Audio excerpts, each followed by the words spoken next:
Chapter 22. Agents.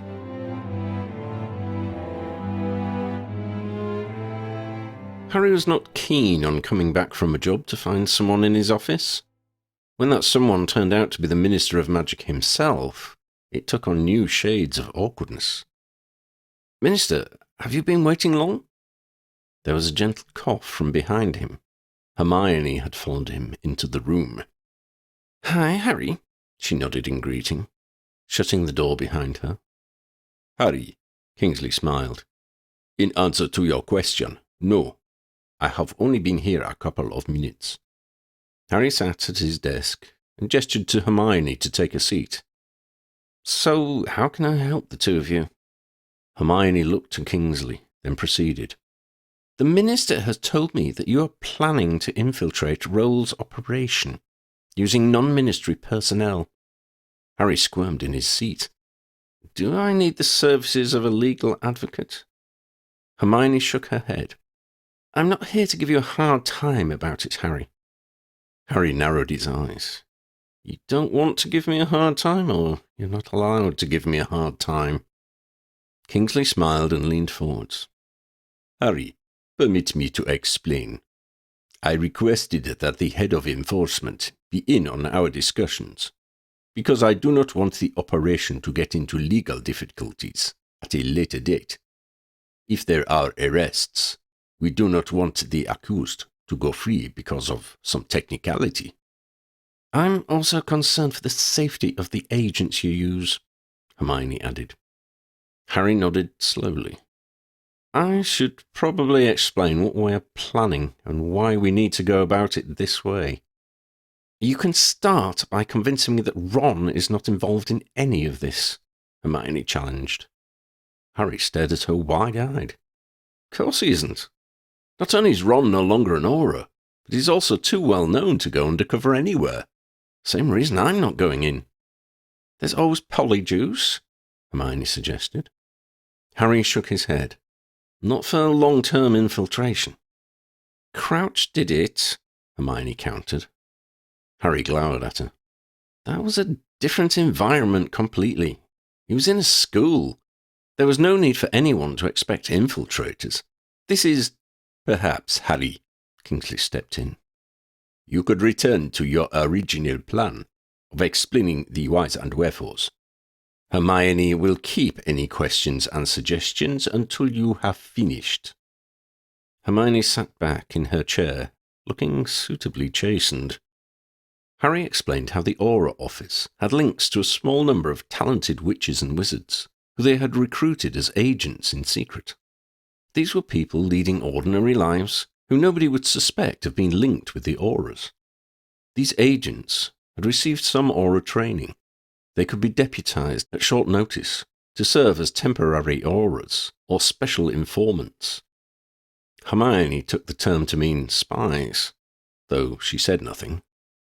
Their current plan was to ask for 2 volunteers to infiltrate an organization working against the Ministry. Once 2 had been selected, they would be given more detailed information about the situation. If they had any qualms about the mission, there was an agreement that they would submit to having their memories of the briefing obliviated. Other agents would then be selected. Auras were not able to do this task for a variety of reasons. They might be recognized as auras. They would lack a suitable background to be believable recruits for Roll's organization. Their skills were needed full-time in the Aura Office. The undercover agents, however, could spend most of their time going about their normal lives. As a result of not being fully trained and authorized auras, the job of these agents was solely to gather information. They were not expected to make arrests nor to fight. It was recognized by all involved that there was still a degree of risk to the agents. Hermione thought for a moment before commenting. "Are these agents aware that they are still subject to the law while they are acting out their roles as members of an illegal group?" Kingsley answered her question. "There are certain precedents and dispensations in such cases." "I'm not aware of any, and I've been an advocate for years," she snapped. Kingsley slowly raised an eyebrow. Are you aware of the concept of a need-to-know basis for dissemination of information? Hermione flushed. Yes, I am. But I'm the head of law enforcement, after all. I should be told these things.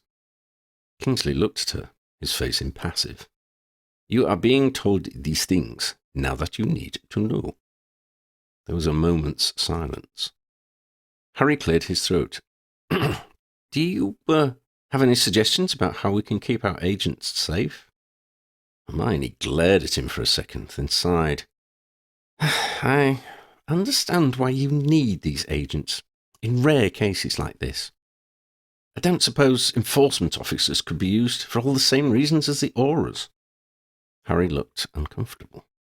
We have as many safety features in place as we can, Kingsley assured her. One reason for involving you was that we both know and respect your ability to innovate the cleverest ideas. I hope you will work together with Harry to ensure that we care for our agents. I will remind you that we must keep this between the three of us. Plus, I believe, Tempest. Harry nodded. The three of us and Aura Savage, the minister noted. Not even Ronald may know, as he is no longer an active Aura. Hermione nodded her agreement. Kingsley smiled. Good. I shall leave you two to wrangle over details at a later time. Hermione and I are needed elsewhere shortly. There's one thing I'd like to know before I go, Harry, she said as she stood. Are any of these agents known criminals? We recruit from all areas of our community, Harry replied. And if they have the skills and the attitudes we're seeking, we will assess them on an individual basis. You and I will only be discussing the volunteers for this particular mission at this time. Hermione huffed. Kingsley opened the office door for her.